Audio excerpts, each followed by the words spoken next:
அடுத்ததாக நம்ம பார்க்க போகிற டாபிக் arithmetic operators. ஸோ இதில் calculations ரிலவெண்ட்டான கண்டிஷன்ஸை நம்ம யூஸ் பண்ணி எப்படி ஒரு அடிஷன் சப்ராக்ஷன் மல்டிப்ளிகேஷன் இந்த மாதிரி ஒரு பேசிக் மேத்தமேட்டிக்ஸ் ஃபங்க்ஷன்ஸை எப்படி நம்ம க்ரியேட் பண்ணுறது, எப்படி ப்ரோக்ராம் பண்ணுறது, அதுக்கு யூஸ் பண்ணுற ஆப்ரேட்டர்ஸ்லாம் என்ன அப்படின்றத பார்க்க போகிறோம். முதல்ல நான் ஒரு வேரியபிள் க்ரியேட் பண்ணிக்கிறேன். இப்போ நம்ம பண்ண போகிறது ஒரு பேசிக் அடிஷன் ப்ரோக்ராம். ஓகேவா? ஆட் பண்ண போகிறோம். ஒரு ரெண்டு நம்பரை நம்ம ஆட் பண்ண போகிறோம். ஃபர்ஸ்ட்டு num1 அப்படின்னு வேணால் வச்சுக்கலாம் டிஃபரன்ஸுக்கு. num1 ஓகேவா? இதோட வேல்யூ 1 இருக்கு. அடுத்தது இன்னொரு வேரியபிள் டிக்ளேர் பண்ணிக்கிறேன். இதுக்கு பேர் num2. இதுக்கு 2ன்னு சொல்லி வேல்யூ கொடுத்துக்கிறேன்.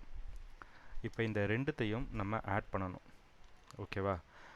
இந்த ஆட் பண்ணுற அவுட்புட் டேட்டா இருக்குல்ல, அவுட்புட் ரிசல்ட்டை நான் இன்னொரு வேரியபிளில் ஸ்டோர் பண்ணிக்கிறேன்.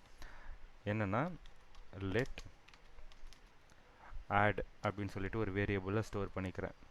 இப்போ இதோடைய வேல்யூ என்னவா இருக்கணும்னா, இந்த ரெண்டு வேரியபிளையும் ப்ளஸ் பண்ண அவுட்புட் ரிசல்ட் என்னவோ அது இந்த வேரியபிளில் நமக்கு ஸ்டோர் ஆகணும். அப்போ நான் என்ன பண்ணுறேன், num1 ப்ளஸ் num2 இவ்வளோதான். இதை நம்ம அவுட்புட் எடுத்து பார்க்குறோம் அப்படின்னா console.log இந்த add இந்த வேரியபிளில் இருக்க டேட்டாவை நம்ம அவுட்புட் எடுத்து பார்க்க போகிறோம். ஏன்னா ஆட் பண்ணதுக்கப்புறம் நமக்கு வர அவுட்புட் இதில் தான் ஸ்டோர் ஆக போகுது. ஸோ இதை தான் நம்ம அவுட்புட் எடுத்து பார்க்குற மாதிரி இருக்கும். இப்போ நம்ம சேவ் பண்ணிவிட்டு ஸ்கிரிப்டை ரன் பண்ணலாம்.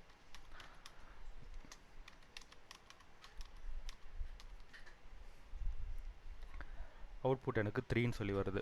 ஸோ ரெண்டு டேட்டாவையும் கால்குலேட் பண்ணதுக்கப்புறம் நமக்கு வர அவுட்புட் வந்து 3. அந்த 3 அப்படின்ற டேட்டா ஆட் அப்படின்ற ஒரு தேர்ட் வேரியபிளில் நமக்கு ஸ்டோர் ஆகிருக்கு. இப்போ இங்கே நான் ஆடுக்கு பதிலாக சப்ட்ராக்ட் பண்ணுறேன் அப்படின்னா இங்கே சப் அப்படின்னு சொல்லிட்டு நான் வேரியபிளை மாற்றிக்கிறேன். ஜஸ்ட் டிஃபரன்ஸ் காட்டுறதுக்காக சப் அப்படின்னு சொல்லி மாற்றிக்கிறேன். அவுட்புட்லேயும் நான் அந்த வேரியபிளை இந்த இடத்துல கால் பண்ணிக்கிட்டேன். சரியா? மறுபடியும் இதை நம்ம ரன் பண்ணி பார்க்கலாம். ஸோ சப்ட்ராக்ட் பண்ண உடனே எனக்கு அதோடைய அவுட்புட் டீட்டெயில் எனக்கு இந்த இடத்துல கிடச்சிருச்சு. ஓகேவா? இதே மாதிரி நம்ம மல்டிப்ளை பண்ணலாம். ஜஸ்ட் அந்த சிம்பிள்ஸை மட்டும் நடுவில் இருக்கிற அந்த ஆப்ரேட்டர் சிம்பிளை மட்டும் நான் மாற்றிக்கிறேன். ஓகேவா? பெரிய டிஃப்ரென்ஸ் எதுவும் கிடையாது. அந்த ஆப்ரேட்டருடைய சிம்பிள் மட்டும் நம்ம மாற்றிட்டு அவுட்புட் எடுத்தாலே நமக்கு கிளியராக வந்துடும்.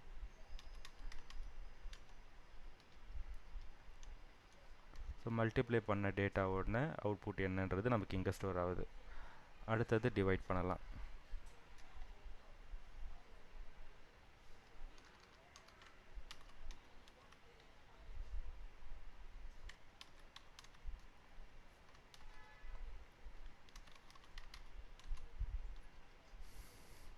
இப்போ டிவைட் பண்ணால் எனக்கு வர அவுட்புட் வேல்யூ இந்த இடத்துல பிரிண்ட் ஆகுது. ஸோ அரித்மெட்டிக் ஆப்ரேட்டர்ன்றது பேசிக்காக ஒரு கால்குலேஷன், மேத்தமெட்டிக்கல் கால்குலேஷனோட பேசிக்ஸை நம்ம பெர்ஃபார்ம் பண்ணுறதுக்கு யூஸ் பண்ணுற ஆப்ரேட்டர்ஸ். இந்த ப்ளஸ்ஸு, மைனஸ், மல்டிப்ளை, டிவைட் இந்த மாதிரி இருக்கிற அந்த சிம்பிள்ஸை அரித்மெட்டிக் ஆப்ரேட்டர்ஸ் அப்படின்னு சொல்லுவோம். அதை யூஸ் பண்ணி ஒரு பேசிக் கால்குலேஷன்ஸ் எப்படி பெர்ஃபார்ம் பண்ணலாம் அப்படின்றது இந்த வீடியோவில் நம்ம பார்த்துருக்கோம்.